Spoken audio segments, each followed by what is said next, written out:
All right, let's talk real estate. Hi, my name is Adriana Morales, your local realtor in the Orlando, Tampa area, here with Preferred Real Estate Brokers. And today we're going to talk about what sellers need to sign when they are going to list their property in the state of Florida. This is my second time recording it because I filmed it with my mic and it redacted all the audio, so enjoy. A quick disclaimer that I want to talk about. These documents all come from Florida realtors, so this is most likely not the same in every state.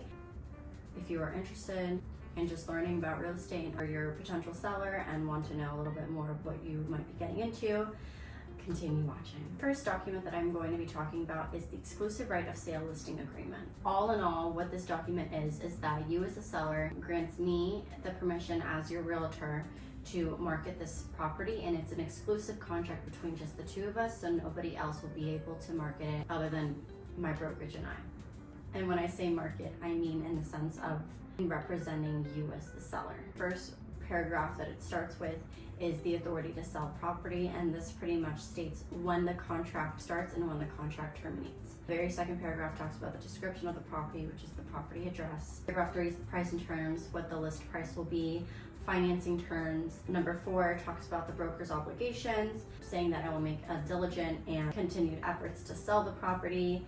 Number 5 talks about the multiple listing service, which is also known as the MLS, which you as a seller authorize me as your agent to make the changes into the MLS where your property will be listed. Paragraph 6 talks about the broker's authority, and you as the seller authorizes the broker to market the property to the public. Number 7 talks about seller obligations, that you agree to work with me in carrying out the purpose of this agreement and any problems that arise during our contract. Paragraph 8 talks about compensation and what my fee is. Number 9 talks about the notice to seller regarding buyer's broker. You may, but you are not required to offer a buyer's compensation.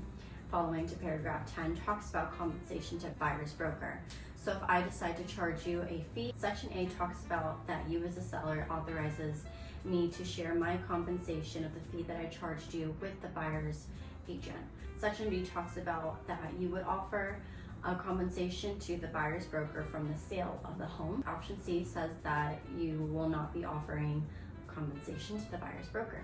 Paragraph 11 talks about the brokerage relationship and how I will act as a transaction broker and that I will represent you fairly and honestly. Paragraph 12 talks about the conditional termination. If you decide to terminate our contract, this is where that fee will be for terminating that contract. Paragraph 13 talks about the dispute resolution. Hypothetically, if a seller and I get into a disagreement about something and we're not able to resolve it during mediation, that it just allows us to go into arbitration. Paragraph 14 is miscellaneous, saying that this agreement is binding on sellers and brokers, personal representatives, things like that.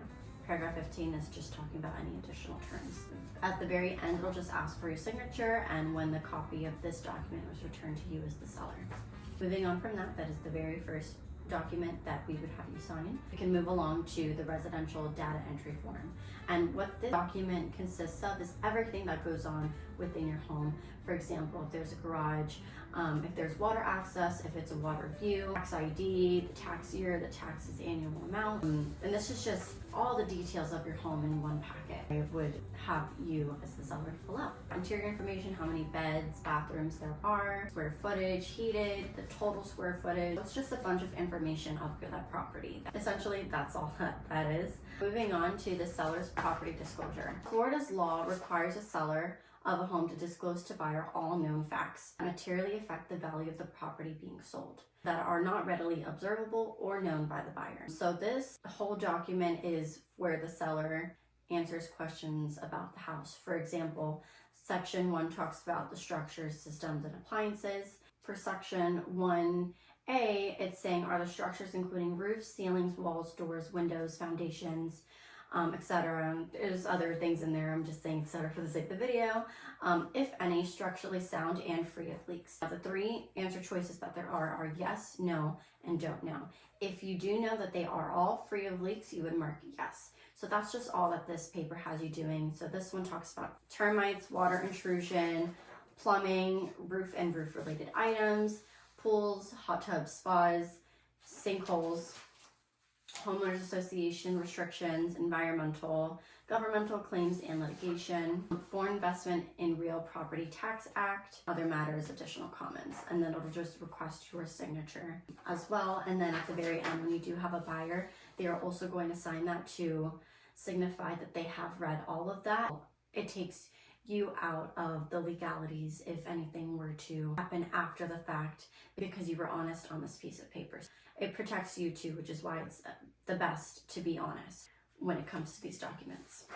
The very next document I'm going to be speaking about is the comprehensive rider to the residential contract for sale and purchase. What these 2 pages consist of are the homeowners association community disclosure. This talks about like the fees, assessments, and any other association charges. It gives you the information of who to contact for the HOA if the association needs approval of a buyer. Second to last thing that you would need to sign is the seller's disclosure to the listing agreement. It talks about listing changes that you authorize my brokerage and I to make any MLS status changes. Goes into marketing, that you grant authorization for my brokerage and I to market your property. Signage that you agree to allow pending and sold on your property. Obviously there are HOA restrictions, so that just depends on the community. Home warranty, that you've been advised of the advantages of a home warranty coverage during the term of your listing. Moving on, it goes into listing termination. You have the right to terminate